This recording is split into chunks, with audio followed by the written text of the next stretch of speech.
Je crois en toi, mon Dieu. Dimanche 26 mars 2023. Cinquième dimanche du Carême, année A. Première lecture. Lecture du livre d'Ézéchiel, chapitre 37, versets 12 à 14. Ainsi parle le Seigneur Dieu. Je vais ouvrir vos tombeaux et je vous en ferai remonter, ô mon peuple, et je vous ramènerai sur la terre d'Israël. Vous saurez que je suis le Seigneur quand j'ouvrirai vos tombeaux et vous en ferai remonter, ô mon peuple. Je mettrai en vous mon esprit et vous vivrez. Je vous donnerai le repos sur votre terre. Alors vous saurez que je suis le Seigneur. J'ai parlé et je le ferai. Oracle du Seigneur. Parole du Seigneur. Nous rendons grâce à Dieu. J'espère en toi, mon Dieu. Psaume 129.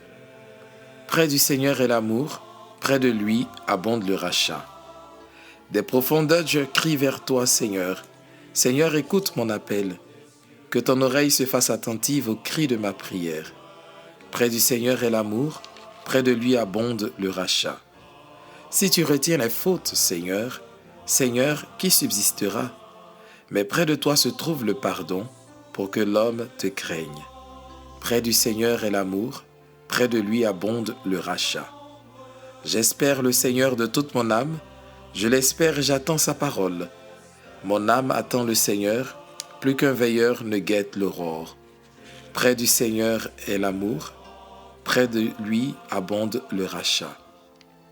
Oui, près du Seigneur est l'amour, près de lui abonde le rachat. C'est lui qui rachètera Israël de toutes ses fautes. Près du Seigneur est l'amour, près de lui abonde le rachat. Toi, mon Dieu, aimé que toi. Deuxième lecture. Lecture de la lettre de Saint Paul apôtre aux Romains, chapitre 8, versets 8 à 11.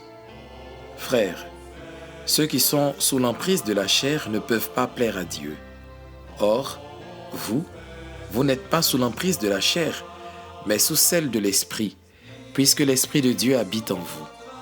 Celui qui n'a pas l'Esprit du Christ ne lui appartient pas. Mais si le Christ est en vous, le corps, il est vrai, reste marqué par la mort à cause du péché, mais l'Esprit vous fait vivre, puisque vous êtes devenus des justes. Et si l'Esprit de celui qui a ressuscité Jésus d'entre les morts habite en vous, celui qui a ressuscité Jésus, le Christ, d'entre les morts, donnera aussi la vie à vos corps mortels par son Esprit qui habite en vous. Parole du Seigneur. Nous rendons grâce à Dieu.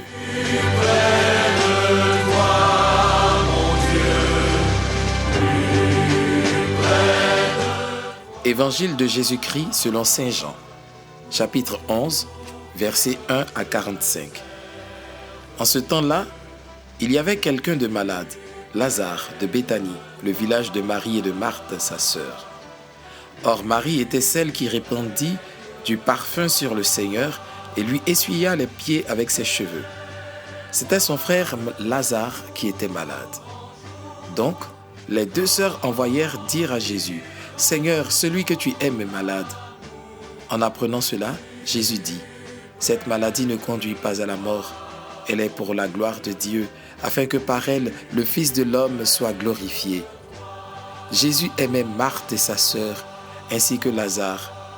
Quand il apprit que celui-ci était malade, il demeura 2 jours encore à l'endroit où il se trouvait. Puis, après cela, il dit aux disciples, « Revenons en Judée. » Les disciples lui dirent, « Rabbi, tout récemment les Juifs là-bas cherchaient à te lapider, et tu y retournes ?» Jésus répondit, « N'y a-t-il pas 12 heures dans une journée? Celui qui marche pendant le jour ne trébuche pas parce qu'il voit la lumière de ce monde. Mais celui qui marche pendant la nuit trébuche parce que la lumière n'est pas en lui. » Après ces paroles, il ajouta, « Lazare, notre ami, s'est endormi, mais je vais aller le tirer de ce sommeil. » Les disciples lui dirent alors, « Seigneur, s'il s'est endormi, il sera sauvé. » Jésus avait parlé de la mort.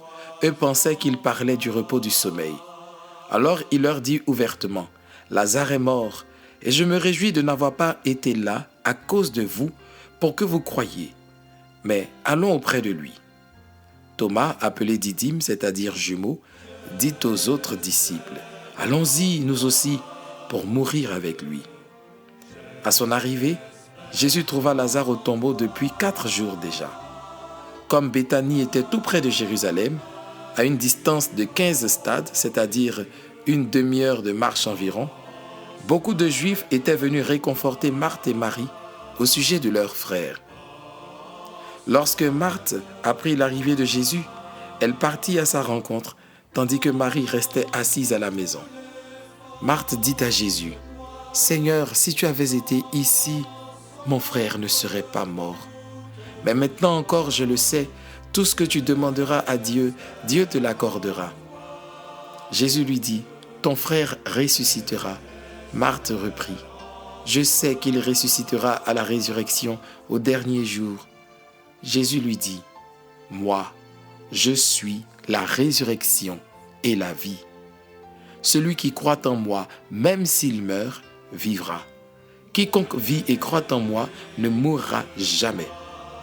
Crois-tu cela ? » Elle répondit, « Oui Seigneur, je le crois, tu es le Christ, le Fils de Dieu, tu es celui qui vient dans le monde. » Ayant dit cela, elle partit appeler sa sœur Marie et lui dit tout bas, « Le Maître est là, il t'appelle. » Marie, dès qu'elle l'entendit, se leva rapidement et alla rejoindre Jésus.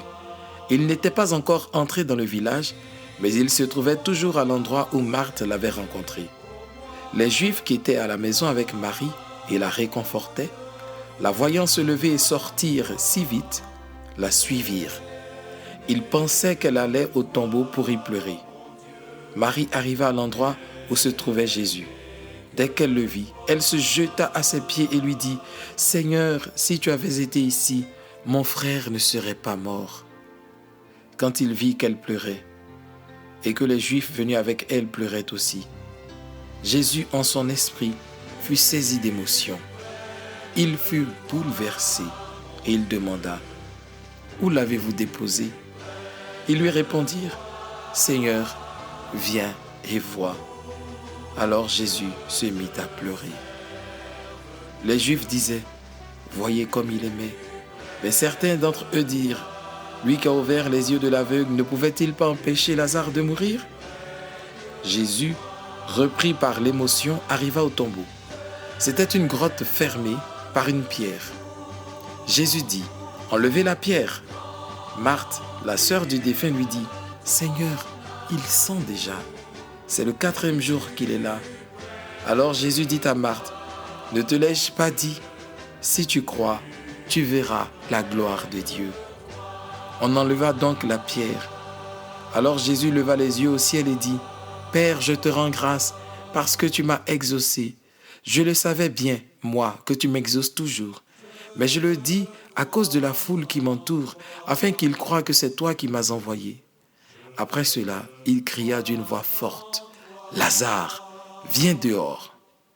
Et le mort sortit, les pieds et les mains liés par des bandelettes, le visage enveloppé d'un suaire. Jésus leur dit, « Déliez-le et laissez-le aller. » Beaucoup de Juifs qui étaient venus auprès de Marie et avaient donc vu ce que Jésus avait fait, crurent en lui. Acclamons la parole de Dieu. Louange à toi, Seigneur Jésus. Je crois en toi, mon Dieu. Je crois en toi. 2 messages de Marthe et Marie à Jésus. D'abord un avertissement. « Seigneur, celui que tu aimes est malade. » Puis, après la mort de Lazare, « Seigneur, si tu avais été ici, mon frère ne serait pas mort. » qui sonne comme un reproche ou le sentiment d'avoir été défavorisé par le temps. On peut dire que ce sont les paroles de ceux qui présentent la cause de toutes ces personnes à l'article de la mort. Toutes ces personnes pour qui on veut voir se réaliser le miracle de la guérison, surtout quand il s'agit de personnes jeunes ou dévouées pour le Seigneur. Quand le miracle ne se produit pas, Et lorsque le pire arrive, on se demande où est vraiment le Seigneur. Les exemples de personnes aimables parties trop tôt sont légion.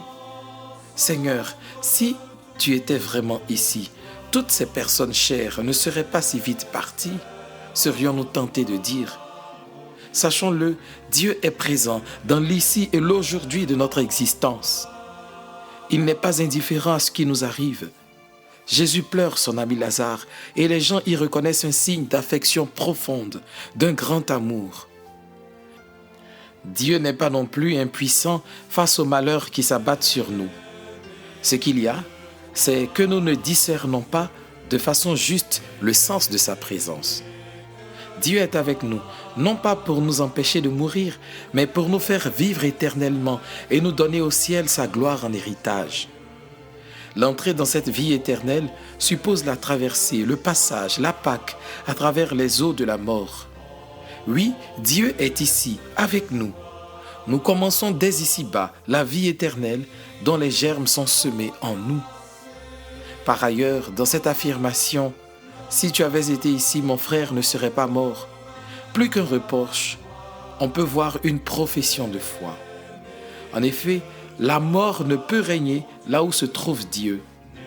Au ciel, où Dieu manifeste en plénitude et pour l'éternité sa gloire, il n'y a que la vie.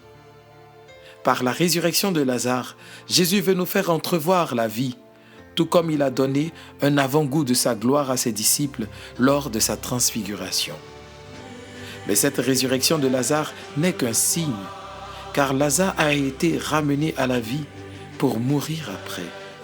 Mais comme dit saint Paul dans sa lettre aux Romains, ressuscité d'entre les morts, le Christ ne meurt plus, la mort n'a plus de pouvoir sur lui. En ce 5e dimanche qui inaugure d'une certaine façon le temps de la Passion, la parole de Dieu, pour nous encourager, nous rappelle que le sentier de la Passion est le chemin de la victoire définitive. Elle nous enseigne comment, dans un esprit chrétien, affronter d'une part la réalité de la mort d'un proche et de l'autre, préparer la nôtre. On retrouve ici les 3 vertus théologales, foi, espérance et charité. Foi. Croire non seulement à la résurrection, on le dit dans le credo, mais encore que le Christ et lui seul est la résurrection.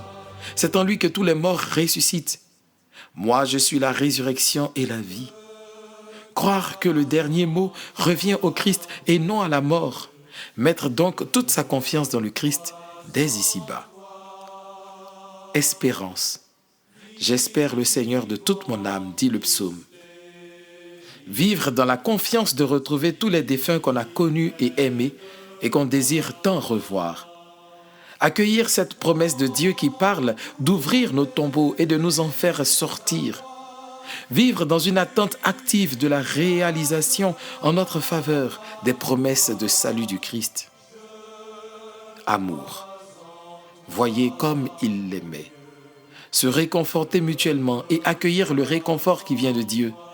Pleurer avec ceux qui pleurent, leur manifester compassion et bienveillance. Les Juifs sont venus communier à la peine de Marthe et Marie. Réalisez aussi que Dieu pleure avec nous. En aucune façon, Dieu ne prend plaisir ni n'est indifférent face à ce que nous endurons comme épreuve. Il nous tend toujours la main pour nous aider à sortir des profondeurs lugubres qui nous assaillent ou de la vallée de l'ombre de la mort. Lazare signifie Dieu l'aide. En clair, accepter l'aide de Dieu pour nous tirer de l'angoisse de la mort. Combien de temps me reste-t-il à vivre, Seigneur? Je n'en sais rien, probablement très peu de temps. Mais j'ai foi que c'est toi qui décideras de mon sort comme celui de tout homme, que la vie après la mort dépend de toi et toi seul qui es la résurrection et la vie. Mon espérance, c'est d'être compté au nombre de tes amis en vertu de ton amour qui est plein de miséricorde. J'ai accepté de sceller avec toi cette amitié au moment de mon baptême.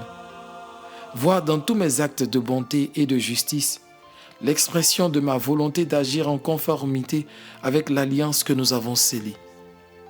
Enfin, dans le deuil, comme dans les moments heureux, je veux te garder mon amour et être auprès des familles éplorées, le signe de ton amour.